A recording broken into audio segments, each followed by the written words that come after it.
everyone. Welcome to today's show. My name is Spencer Walsh. Thank you so much for joining us here today. We got a good one for you, as always, as we continue to bring you up to date on the latest affairs and happenings in Palestine and Israel. No, the kind of Hamas, Gaza versus Israel war here. We have seen kind of a continuation of what was a lot of the kind of current state of play. We've seen continued airstrikes in both the north and the south of Gaza, as many Gazans have begun to attempt to flee down the south. Also on today's show, we'll take a look at the Lebanon/Hezbollah angle. Can they, meaning Hezbollah, afford to go to war with Israel? We'll have an Al Jazeera analysis on that. Also, we'll take a look at what it means that so many of these deadlines, if you've been following this, kind of since as much as I have, or even a little bit less than I have, you may have noticed that a lot of the Israeli deadlines have kind of expired that they were supposed to give towards the Gazans. We'll take a look at why that may be. Also, how the UN is beginning to ship aid for Gaza to Egypt amid some uncertainty. And look at how those evacuees are doing in the south of Gaza after they've been pushed out by Israeli forces. Also, a suspect in the death of the 6-year-old Palestinian-American boy that we talked about yesterday was apparently obsessed with the Israel-Hamas war, according to prosecutors. Also, a shocking report that Israel apparently shot their own civilians, according to a survivor of the kibbutz, where a lot of the violence happened. This was around where that music festival was that we have heard so much about. So, all right, we have to start today with some of the kind of the latest news. We are seeing kind of constant strikes and constant air raids coming out. Some pretty remarkable stuff coming out of the West today, though, as well. We'll start off with that. We're just kind of, my plan here is to go just kind of go quickly through some things, some major things up, just give you kind of a broader stance of where things stand on the ground, in Gaza and also throughout the world in terms of the responses, especially here in the U.S. So, progressive lawmakers in the U.S. have introduced a congressional resolution urging an immediate de-escalation and ceasefire in Israel and occupied Palestine. And again, I honestly don't think they should really get too much credit for this, because I think given the situation, given their role that they play in the Democratic Party, or at least the role they were elected to play was to do things like this, was to step in and say, okay, we need to have some restraint here, especially at a time where Karine Jean-Pierre, the Secretary for the White House, the spokesperson for President Joe Biden, the most powerful person, most powerful singular world leader in the world, was essentially calls for a ceasefire, calls to end the violence repugnant. Not even just, maybe inadvisable, nothing stuff like that, repugnant. So it's like these people, Rashid Tlaib, Summer Lee, Corey Bush, Ayanna Pressley, AOC, Ilhan Omar, among others, highlighting a growing call in Washington, D.C. for a ceasefire in Gaza. There was a great If Not Now protest outside the White House today, which was really cool to see. All human life is precious, and the targeting of civilians, no matter their faith or ethnicity, is a violation of international humanitarian law, the proposed resolution reads. So again, good, very important for them, but this is something they should have been doing, and credit to them for finally getting out of the kind of onslaught of just pro-Israel sympathy and just oppressive, desire to stop the Palestinians and the pro-Palestinian people from, talking about the just crimes that are going on in the daily basis in Israel. Here are some of the later developments. This is from 2 hours ago. We'll give you the kind of updated list of just recap developments at the end of the segment. But the White House has announced that President Joe Biden will be visiting Israel and Jordan on Wednesday as he seeks a resolution to the Israel-Hamas war. The U.S. has also said it has agreed to a deal with Israel to allow in aid, which was probably a pretty hard-fought situation. The death toll in Israeli air raids in Gaza has risen to 2,800, according to the Palestinian news agency Wafa.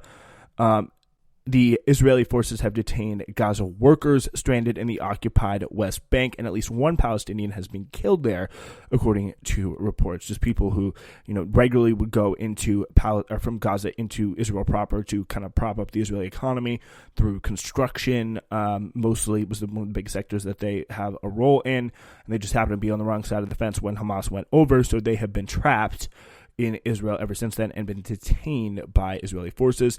Trucks carrying aid for the Gaza Strip have started to move from Egypt's Al-Arish in the Sinai Peninsula towards the Rafah crossing, but the border gate remains closed after Israeli bombing. Again, this is another example of Israel telling Palestinians, Gazans, to go from the north to the south, then bombing the south, bombing the ways that then they'll turn around to blame Israel for abandoning Palestinians in their time of need, but then they'll bomb the crossing, the Rafah crossing, which could prove a little bit hard, just maybe complicate a little bit to get some aid in there. And again, this is another example of this is the water situation, right? They said, we're turning on water. It was U.S., Israel struck a deal.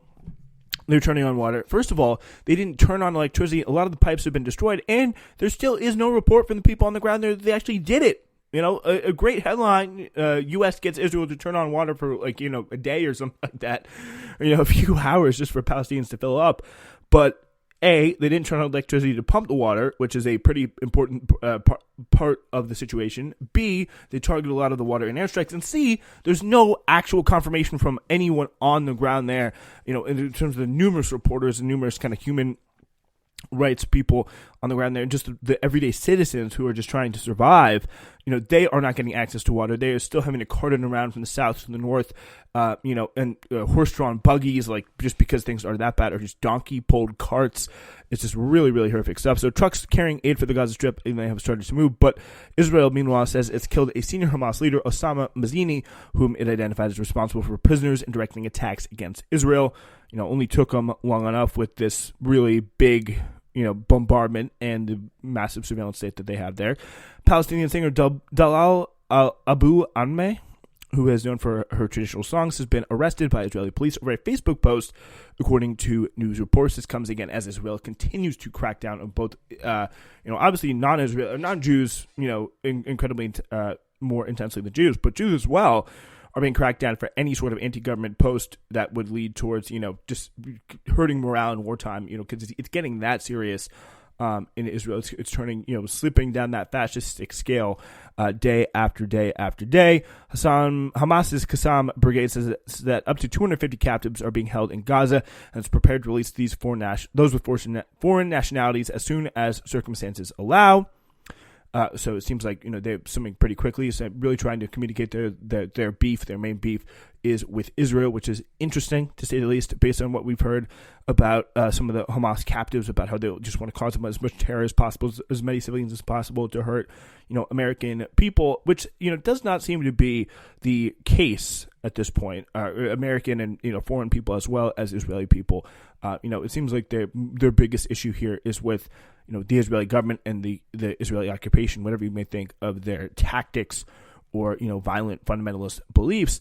The World Health Organization warns that there are only 24 hours of water, electricity, and fuel left in the besieged Gaza Strip as Israeli bombardment continues to kill hundreds more, as the death toll now passing 2,800, probably really above 3,000 of the people that have been trapped in the rubble without sufficient equipment to get them out. Meanwhile, Malaysia is the latest to withdraw from the Frankfurt Book Fair over its pro-Israel stance, with its education minister pulling out of the Frankfurt Book Fair, accusing the event's organizers of adopting this pro-Israel stance. The decision by the Ministry of Education is in line with the government's position to always stand in solidarity and give full support to Palestine. They're also one of the people preparing to send aid. Al Jazeera Arabic is reporting the humanitarian aid convoy for Gaza has arrived at the Egyptian side of the Rafah crossing 2 hours after its departure from El Arish. But how will the convoy get to Gaza? When will it be allowed to Gaza? Egypt and Israel control that. And the U.S. has worked with this as well to allow humanitarian aid to the 2.4 million Gazans living in the Strip, but the announcement, again, was short on details. They bombed the crossing. They imposed a total blockade. How will they let this through? That's, I think, important to watch. That was in 1 hour ago. Again, this is something that I really don't get why this is not talked about internationally. There's a source of just immense outrage internationally.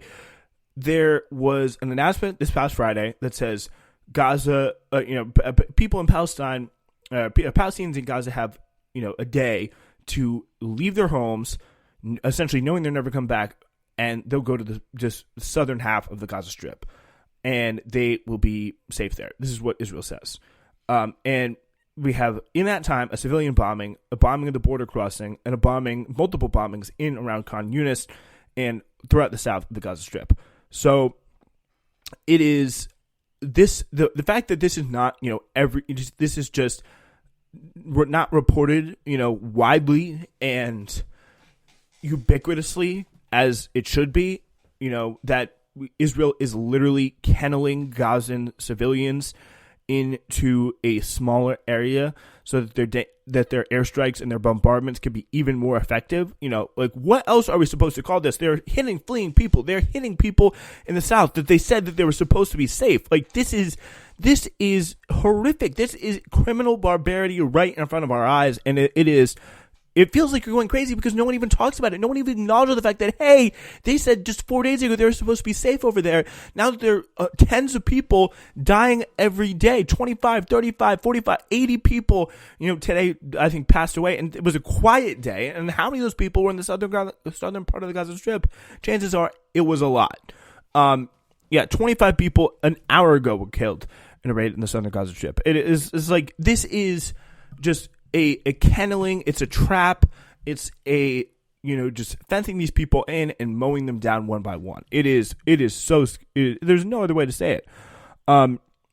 So meanwhile, the most senior U.S. general overseeing U.S. forces in the Middle East has arrived in Israel on an unannounced visit, according to Reuters. This is General Michael Kurilla, head of the U.S. Central Command in the Middle East, said his visit was to ensure that Israel has what it needs to defend himself, particularly on focused on avoiding other parties expanding the conflict. And we will get into those other parties in a moment. EU leaders are trying to unify their policy on an Israeli-Hamas war. And apparently, from that initial raid, we're getting now further reports that Al Jazeera has received information in the last 15 minutes that the death toll from Israeli air raids in southern Gaza has risen to 54. At least 28 of those killed were from the Al-Shaq camp in Rafah. These deaths include many women and children. So they're targeting camps. They're targeting places where they know that these people who have probably fled from northern Gaza to southern Gaza, just like Israel has said, what do? They target them and they kill them, especially women and children. This is sick. And then I have to listen to these people, these pieces of shit who don't know or don't care to be accurate on matters of genocide, frankly, that Israel is humane for allowing them to flee. It's like, it's the most brazen, just clear-headed display of lying that you will ever see, but it's being done by the most powerful people, and they're not telling you the fact that, obviously, what liar would, the fact that they are, completely full of shit. Like, if you hear one more person, if you're out there, as a supporter of Palestine or, listening to the show, and you hear one more person say, oh, Hamas is giving them, or Hamas, Israel's being nice to the people of Gaza by allowing them to evacuate. This is how Israel is the best at avoiding civilian crimes, or something that you hear like the Israeli ambassador to the UK say on the news today. It's like they are still hitting these people that have fled to the south. They're hitting them and they're targeting them intentionally with their precision, missiles. They're hitting refugee camps of people that they know full well, because they surveil every inch of the place. They know full well fled just like was requested from their homes from the north to the south. But still, they will be killed and they will be targeted. New Israeli air raids just 44 minutes ago in Khan Yunis have killed 17 people. Like, it is horrific. And that total, again, just rising now as I'm scrolling up, has risen to 71. Meanwhile, nothing concrete has come up out of Blinken's long talks, Anthony Blinken's long talks with Israel on aid and civilian safe zones in Gaza, where Al Jazeera's Alan Fisher reporting from West Jerusalem saying there was nothing concrete after Blinken's talks with Israeli leaders regarding humanitarian aid and safe zones for civilians in Gaza. Listening to the language, Anthony Blinken was very broad in what he said. Long talks with the Israeli war cabinet and the president and the prime minister did not lead to anything concrete. We would look to find ways to deliver aid, Blinken said, and saying there is a need for aid in Gaza, but there are no guarantees that aid is going in. But then they were also talking about how they would examine ideas for safe zones, but again, nothing concrete. So Blinken has spent a long time with the Israelis. He's delivering a visit by Joe Biden, which is good politically for Benjamin Netanyahu and for Israel in general, because it shows that they're getting attention from the U.S. But he himself has not gotten any deliverables that he can turn around and say, yes, there is definitely going to be aid, and this is where it's going to be delivered. This is interesting, again, as that truck comes up from Egypt and the Sinai Peninsula into the Rafah crossing. Will it be allowed through? We do not know. It is, open question at this time. But again, finally wrapping up some of this news here before we get into our more individual stories. Palestinian News Agency has reported that at least 25 people were killed in an Israeli attack in Gaza's southern city of Rafah. It's supposed to be, again, part of the safe zone, and refugee camps reportedly were targeted. Meanwhile, Antony Blinken says Biden will emphasize that that Israel has the right and the duty to defend itself from Hamas in an upcoming visit. More than 2,800 Palestinians, have been killed in Israeli attacks in Gaza, according to latest reports. Speaking to Iranian state television, Iran's foreign minister Hossein Amir Abdullahian says that pro-Iranian groups in the region could preemptively act against Israel even in the coming hours. While Hassam's Qassam Brigade says that up to 250 captives are being held in Gaza and is prepared to release those with foreign nationalities as soon as circumstances allowed. And, when that rain comes up, it looks like the ground invasion is going. And it's important now to kind of delve into what that ground invasion will mean, especially for Israel as well. Here's an interesting analysis by Matt Nashed in Al Jazeera. Lebanon's Hezbollah movement has warned that it is, fully ready to fight against Israel after its fighters exchanged fire for days with Israeli soldiers on their border. Both parties have traded shelling and rocket fire across their border since the Palestinian armed faction Hamas attacked Israel on October 7th and killed about 1,400 people. But the question is, what are their capabilities, and will they be able to fight in this current conflict, which is an open question. In July 2006, Hezbollah captured 2 Israeli fighters on its border, which triggered a massive military response from Israel. The war lasted 34 days and resulted in the death of more than 1,100 Lebanese nationals and 165 Israelis. Nobody conclusively won the war, but Lebanese civilians were the clear losers. Israel destroyed or damaged about 30,000 homes, 109 bridges, and 78 medical facilities, according to the International Committee for the Red Cross, which, by the way, is a war crime. Nicholas Blanford, an expert on Hezbollah with the Atlantic Council, a think tank in Washington, D.C., said the group had around 3,000 to 5,000 fighters and short-range missiles to hit Israel. But over the last 17 years, Hezbollah has significantly improved on its military capabilities. I think Hezbollah today has the ability to inflict the greatest damage on Israel since the Jewish state was established in 1948. So Blanford estimates that Hezbollah now has around 60,000 fighters, including full-time reservists. The group also increased its stockpile of missiles from 14,000 in 2006 to about 150,000 now. So these are fighters who essentially does what Hamas does, this kind of guerrilla stuff, this kind of irregular fighting stuff, this not really clear army, but never know where they're going to quite hit you. This very much kind of VC guerrilla fighter style fighting.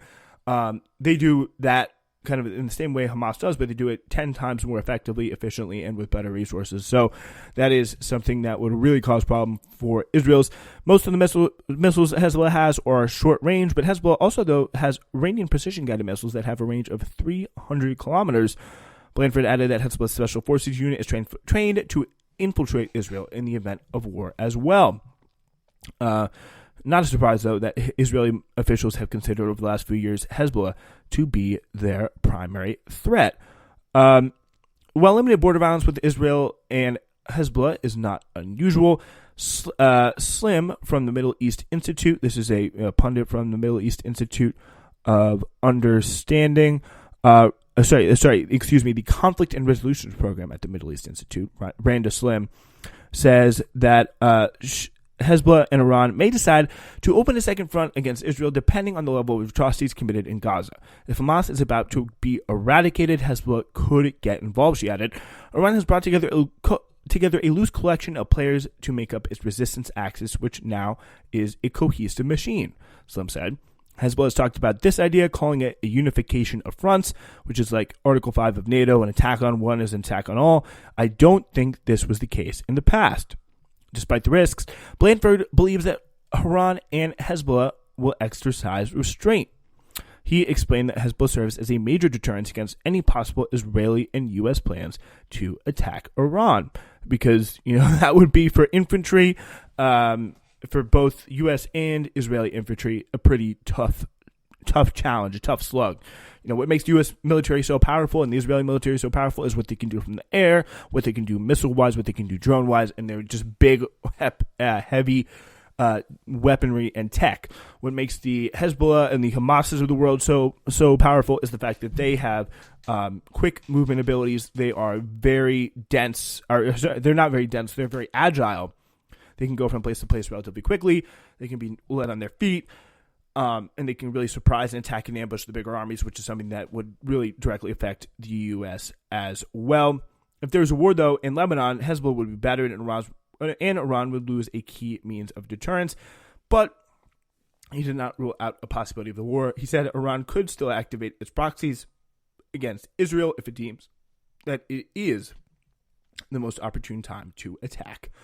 But that also comes with the Lebanese political situation, because you got Iran here playing a factor as well, but Lebanon also playing a factor as well, because what would Lebanon do if they, as the Lebanese government meaning, if they now face increasing Israeli bombardment, increasing Israeli attacks, and a war that, a sizable chunk, a significant enough chunk of the Lebanese government thinks is not their war, so then they try and, kick them out or stop Hezbollah from operating there, and then that complicates things significantly with any effort to attack Israel, because that is something that the Lebanese government may not like from Hezbollah. So bottom line is, if it does happen, it could be very dangerous, but there is several stages of green lights needed for Hezbollah to really get involved in this war, namely green light from Iran that things have really gotten bad enough and that they have the full backing and funding and replenishment support to really go into this. All right, so yeah, very, very interesting and important dynamic to take a look at there. Hezbollah really would play a pretty big role in this war, but then again, all comes down to what Israel does first. I think it seems pretty clear that, if there is something really bad that goes on in Gaza, which it seems like there will be, if Israel finally gets its act together, it seems likely we will see a Gaza, a second front open up in the war if things really, really go bad in Gaza for the Palestinian people. So that's something I'm going to watch there. In a second front could be really deadly, but also important to break down here why these deadlines have failed. This is from Zoran Kusevac in Al Jazeera. The Israeli call for civilians to evacuate the northern half of the Gaza Strip does not seem to have produced the desired results as of yet. Nobody knows what the primary intention for the announcement made on Friday was, but whatever it was, it fell short of anything that could be called full Israeli success. Israel has been in near constant armed conflict with the Palestinian state since it was proclaimed in 1948. For 3/4 of a century, the two sides have been trying to outsmart and outgun each other. The first step in that is to know one's enemy. The conventional belief was that Israel was so successful in penetrating the Arab political and military structures that everybody discounted the possibility of a strategic surprise like the one it suffered in the October War of 1973, when Egypt and Syrian armed forces launched a surprise coordinated attack against it. Totally shocked, Israel was on the brink of defeat but managed to recover with significant aid from the United States, which sent over 8,000 tons of military supplies by air in less than a week. Israel vowed not to get caught unaware ever again and invested heavily in agents, informants, moles, analysts, and sophisticated surveillance and spying techniques. Then, of course, came the 7th of October 2023, which brutally sent to the scrap heap is the Israeli reputation of omnipotence and the notion that it would know in advance every move Palestinians would make. Israeli defense and security establishment will study the failure for years, and all Israelis know a huge mistake was made, and everyone hopes it will be the last one. That may be wrong. The evacuation directive may be a sign that Israel has not fully consolidated, and that order was not preceded by deep scrutiny. In most conventional military situations, sowing panic among the civilian population will unavoidably reflect on the military. Soldiers, seeing their relatives, friends, and neighbors flee in panic, inevitably ask themselves, who am I then to fight for? Once civilians leave, the military wonders if it is worth dying for empty land. Thus, one aim of an evacuation order could have been to produce that kind of triggered effect. That idea that this is not worth the fight. Our civilians, our life from Gaza, and especially the north of Gaza, is leaving. And is it really worth it to fight and die for the rebel? But when civilians flee in panic, they block communication lines, making it difficult for fighting units to maneuver, bring reinforcements from the rear, and keep the front lines supplied with ammunition. Gaza Strip, though, is what its name says. A thin sliver of land, less than 10 kilometers or 6 miles wide in the northern part, with an extremely dense network of unplanned and unregulated housing and traffic that is chaotic even without war and evacuation order. Israel dropping leaflets telling civilians to use the two main north-south roads, the coastal road and the Salah al-Din road further inland. Crowds on those thoroughfares would deny Palestinian fighters the ability to move towards the north against the human flow. Either aim, creating demoralization or denying military movement, follows classic military logic, so whichever Israel intended as the main purpose would be a good military move in a fight with a regular army that operates on standard military procedures and practices. In the case of Hamas, they're almost worthless militarily and indicate a deep and worrying planning failure. The armed wing of Hamas operates like a guerrilla unit, not a regular army. Its soldiers are not stationed in classical barracks from where they would deploy as needed through public infrastructure. There is no rear in the military sense, a safe territory, well behind the front lines with warehouses full of military hardware. Hamas shares almost nothing with regular armies, and Israel really at this point in time should know that by now. The Palestinian fighters are of the people. They only wear uniforms when they want to send a propaganda message. Like during the incursion into Israel in Gaza, they move around unnoticed when they are walking around. But they don't need to do that very often, as they enjoy an enormous network of tunnels that offer solid protection from explosions and is invisible to surveillance aircraft and drones. Even when they run away, worried for their lives due to indiscriminate bombing by the Israeli Air Force, the civilians of Gaza do not appear to fall into the ultimate stage of fear, a collective panic that defies any reasoning. If Israel wanted to create that uncontrollable fright as a primer to defeat and surrender, it failed. If the rationale was to impede Hamas and make things militarily ineffective in terms of resistance and really frazzle their organization, it also failed. So the question is, what was it for? Honestly, looking at the kind of effect and look at the rhetoric coming out of Israel, I think it was more probably for fear. It was more for demoralization. It was more for this idea of giving both the Gazan people and especially the Israeli people the idea in the sense that Israel was fighting back, which I think is something that was very, very important to do for them at that time. But I think it will not be something that is too effective in the long run, as desperate evacuees in this situation are now returning home. Some Gaza residents who began evacuating northern Gaza 2 days ago following an Israeli military order have now been returning to their homes in Gaza City due to continued Israeli air raids and unbearable living conditions in the south and central areas of Gaza Strip. Maha Hosseini, speaking to Al Jazeera from Wadea City in the Central Strip, where she and her family had evacuated, said 3 families who are now sharing a house where she is staying now have returned to Gaza City. I am staying in a house with 70 other people, she said, using the little charge she had left on her phone after a day with no connection to the outside world. We have no or limited water supply. We don't have electricity, just 1 hour a day, she explained. Actually, this is our greatest fear, that we run out of water. When children ask for water, we give them each one sip. Oh, it's just picturing that, just imagining that, just trying to put yourself. It's so hard to do as a, comfortable, privileged American, but just a kid just sitting in just a rubble house with 70 other people, just only allowed 1 sip of water. It's just unimaginable. We have 3 families that went back home already because even in this area, Israel has deemed safe. We have had so many air raids around the house, as Sandy said. In the early hours of Friday morning, the Israel military ordered more than 1 million people to evacuate the north of the Gaza Strip, including the densely populated Gaza City. The directive applies to almost half of Gaza's 2.3 million residents. Later that day, thousands of people made their way to southern Gaza in cars, trucks, and even donkey-pulled carts filled with whatever belongings they could take with them. But in the south, people found little food and safety, and reported even being crammed into the homes of family, friends, and even strangers who would open their doors to the evacuees. The most pressing issues are food, as the markets are either closed or they do not get replenished with supplies because the demand is very high for water and for food. Sidi Shamana, a media and communications officer for the International Committee of the Red Cross in Gaza, telling Al Jazeera from the south of the Basij enclave, there is absolutely no access to fuel in some areas. He said some people do not have any way to relocate or evacuate from their homes. I saw with my bare eyes families, women, children, elderly people walking tens of kilometers trying to reach safe areas as were instructed.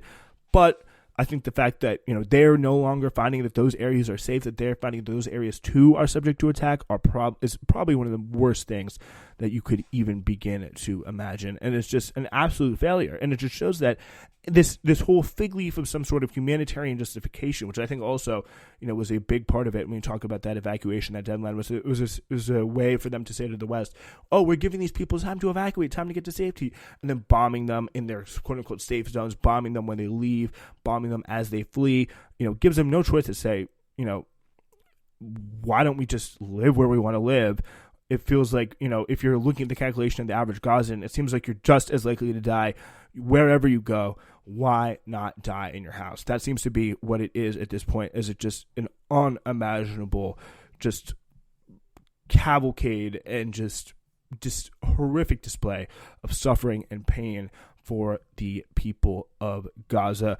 All the while, as hopes of a temporary ceasefire between Israel and Hamas on Monday to allow delivery of humanitarian aid through the Rafah border crossing as Egypt were dashed, as Cairo reported those unfruitful talks. Despite the uncertainty, at least 8 planes carrying aid from Turkey, the UAE, Jordan, and Tunisia have landed in Sinai's El Arish airport. They have now arrived, as we talked about earlier in the show. Still no word yet on how they are faring in terms of getting into the country and getting into the Rafah crossing, or getting past the Rafah crossing, and this is all while many people, Palestinians, just seem to be inside Gaza in a influx, in chaos, and with no clear idea of what they can do to get water, electricity, food, or even just basic safety from airstrikes. So really, really depressing situation.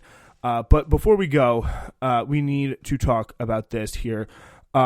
Suburban Chicago landlord accused of stabbing a 6-year-old boy, a Palestinian-American boy, to death and badly wounding his mother was held behind bars Monday while federal authorities opened a hate crimes investigation into what they say was a deadly anti-Muslim attack.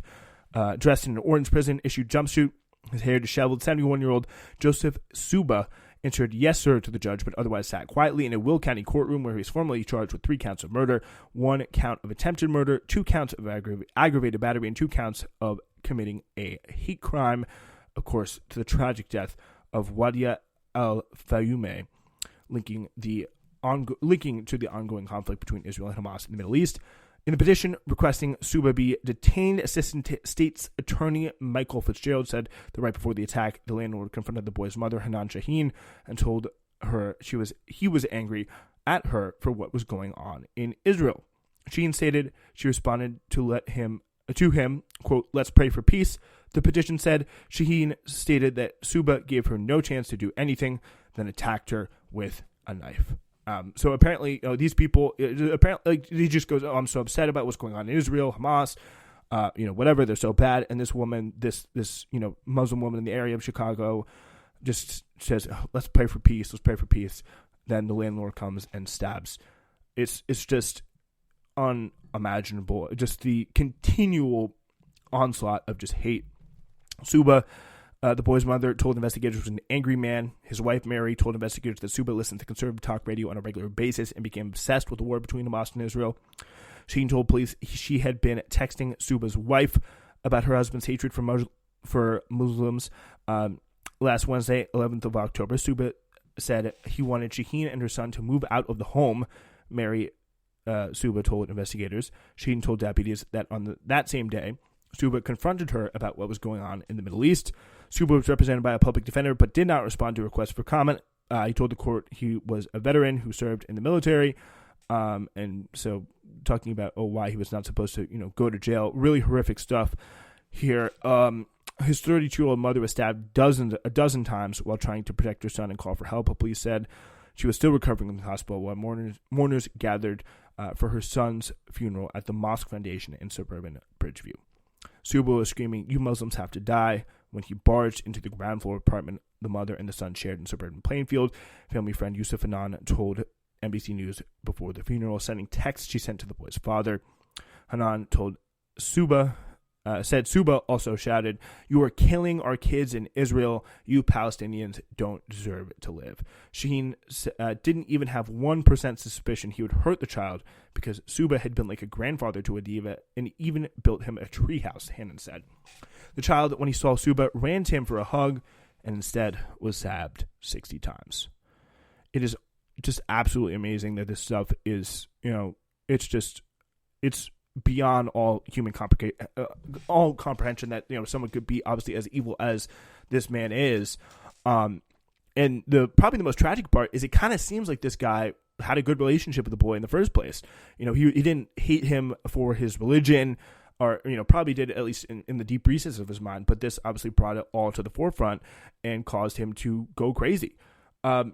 Because the child ran to the landlord for help and was stabbed. Wadea was stabbed 26 times by the landlord.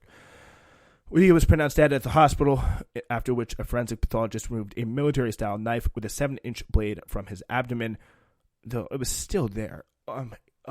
It's just awful. It's unimaginable. This is the stuff that I think the media has to take some amount of responsibility for, because this has been an unadulterated, one-sided, coverage of what we have seen. It's like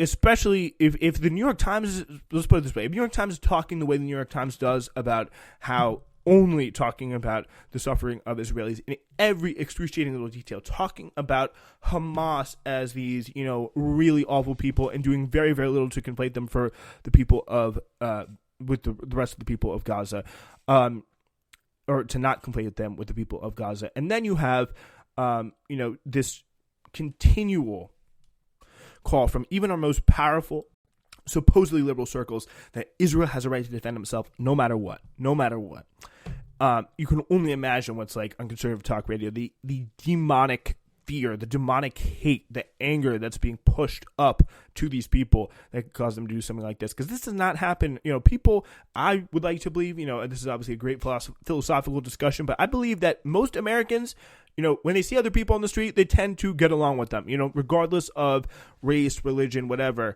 at least on a very surface level. But stuff like this could really flip people's switches and, get people to go absolutely do some crazy things. And I think it's much, much more important that we pay close attention to these flip switchers, to these media people that create these narratives, that put these ideas, oftentimes, especially on this issue, have turned out to be completely false. They put these ideas on people's heads and really make things absolutely awful and cause horrendous acts of violence. And it is definitely something that, media people should be incredibly more careful about. But I think people who, any, humanistic minded person should keep close attention onto what people are saying, what narratives people are spreading, and what horrific consequences they have.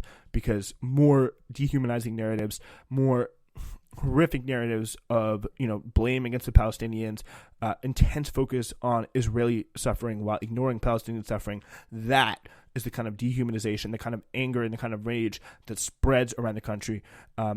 And that's what fosters it. And that these kind of attacks, these kind of deaths, these kind of tragedies is what this leads to. All right. We have one last story for you. It's a pretty crazy story coming out of Electronic in Nevada. Be interesting to see if other people pick it up. An Israeli woman who survived the Hamas assault on settlements near the Gaza boundary on the 7th of October says Israeli civilians were undoubtedly killed by their own security forces. It happened when Israeli forces engaged in fierce gun battles with Palestinian fighters in Kibbutz Be'eri, and fired indiscriminately at both the fighters and the Israeli prisoners. They eliminated everyone, including the hostages, she told Israeli radio. There was very, very heavy crossfire and even tank shelling. The woman, a 44-year-old mother of three, Yasmin Porat, said that prior to that, she and the other civilians had been held by Palestinians for several hours and were treated humanely, saying she had then fled the nearby Nova rave. Recording of her interview, which from the radio program Haboker Hazeh, meaning this morning, hosted by Wadea Golan on state broadcaster Khan, has been circulating on social media. Apparently, though, this interview has not been included in the online version of This Morning for the 15th of October, the episode in which it apparently aired. It may have well been censored due to its explosive nature. However, her account undermines Israel's official story of deliberate wanton murder by Palestinian fighters. Although it no longer appears on the Khan website, there can be little doubt of the recording's authenticity, as one Hebrew language account posted part of the interview on Twitter, now officially called X, accusing Khan of functioning as the media in the service of Hamas, which is interesting.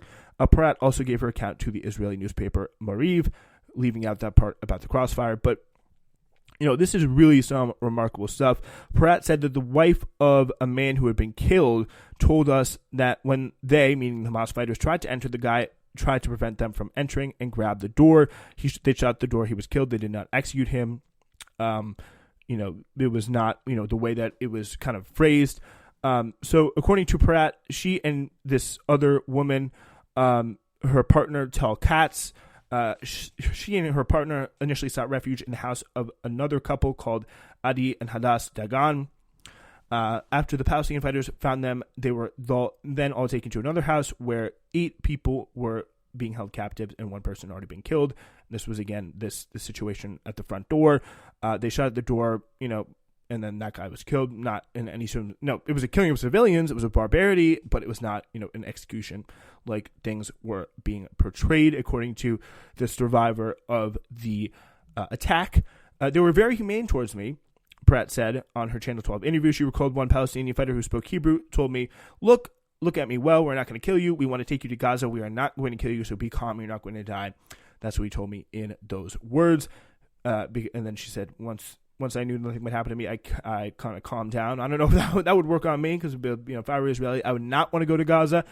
In the Channel 12 interview, Porat elaborates that Palestinian fighters all had loaded weapons, although she never saw captives or threatened them saw them shoot captives or threaten them with the guns. So this is kind of where it gets a little confusing. So Israeli forces come in to, obviously get the hostages out. And they arrive with a hail of gunfire, catching the fighters and their Israeli captives by surprise. We are outside, and suddenly there are a volley of bullets from the Israeli unit Yamam. We all started running to find cover, Porat told Channel 12. Porat said she surrendered to Israeli soldiers half an hour into the fierce gun battle that consisted of tens and hundreds of thousands of bullets and mortars flying in the air, and that one of the Palestinian fighters, a commander, decided to surrender and used her, in effect, as a human shield.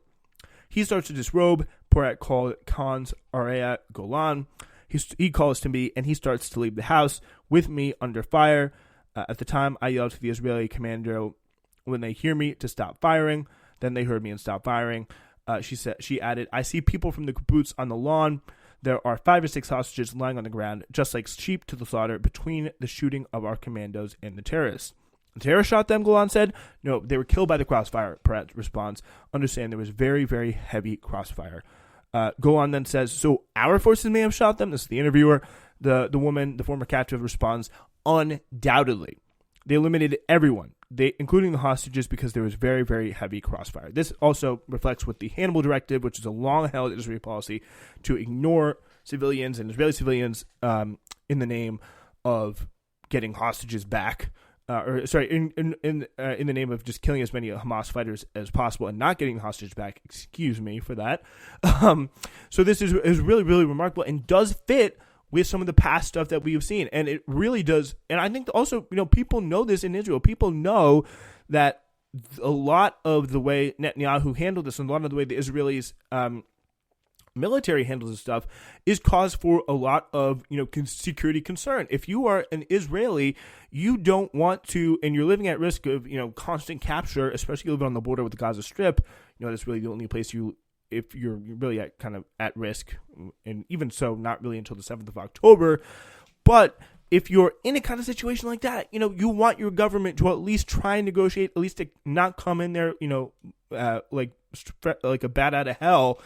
And they have just not done that at all. So it's very, very interesting and pretty important to get that story out there, which paints a pretty different picture of Hamas and also brings to light a pretty interesting situation in terms of the Israeli strategy, in terms of what they will do, what they value in terms of, Palestinians dead over Israelis coming home safe and living. And yeah, definitely two key things that go against the media narrative there. All right, that's all the time we got for today. To sum things up, as we reach, I think, day 10 now of the Israeli-Palestinian conflict, the Israeli-Hamas war. Biden is heading to Israel on Wednesday. The next big aid challenge, or the next big aid request is going to, the first big aid convoy is showing up right now on the Egypt-Gaza border. Remains to be seen if Egypt will be allowed to send that that aid package, that aid convoy through into Gaza via Israel, who has bombed the hell out of the Rafah crossing in recent days. So it remains that will get through. Right now, bombardment continues both in the south and the north, which is causing, this again, the south is the area that Israel has told civilians it would be safe to flee to. They have nevertheless continued to bomb it, causing some, as we talked about today, to even head back up and potentially, go back to where they were in the north, almost, not caring whether or not they die in the north or the south, because they feel like they'll die anyway. At least they want to die in their own house. And this all comes as Lebanon and Hezbollah's Lebanon, or Lebanon's Hezbollah, however you want to phrase it, or Iran's Hezbollah, however you want to phrase it, the Hezbollah militia weighs possible entry into the war. More than 2,800 Palestinians have been killed in Israeli attacks in Gaza, and Hamas's Qassam brigades says that up to 250 captives are being held in Gaza and prepared to release those with foreign nationalities as soon as the circumstances allow. We end today on this speech from the Palestinian diplomat to the UN, Laureen Saïj. This was today, again, to the UN Security Council. Today, our children are writing their names on their palms in order to be recognized once the bombs hit their homes. Our men are digging mass graves to bury the identified and the unidentified. Our women are cleaning the burns on their bodies with regular soap because hospitals run out of antiseptics. Our rescue teams are eating bread covered in blood to sustain themselves. Our paramedics are killed while saving lives. Our elders are thirsty, looking for water to drink under the rubble. Our families are denied the right to mourn. Tariq Hajjaj, a writer from Gaza, wrote, "Remember that the world that pretended to be the savior of humanity participated in killing it. Do not believe them when they speak about human rights and humanity. They have no humanity." How can such dehumanizing language and a publicly stated policy of collective punishment and indiscriminate killing by an occupying power and its officials be justified, rationalized with ease and calmness, or applauded? How can the world sustain this brutality, injustice, and savagery in 2023? What is the point of defending what they call a rules-based order if the rules change depending on the identity of the perpetrators or the identity of the victims? Only unhinged racism allows to consider us less human or consider that the life of a Palestinian child is less worthy than the life of another child. The worst is yet to come. We still await clear calls for a stop to the massacres, and as the humanitarian and health system crumble, the worst is a certainty. if this madness is not stopped. It is with great pain, but a greater strength, that we call on all of you to live up to the rules humanity elaborated, to prevent exactly what is happening today in Gaza and what is happening in Palestine for the past 75 years. Thank you.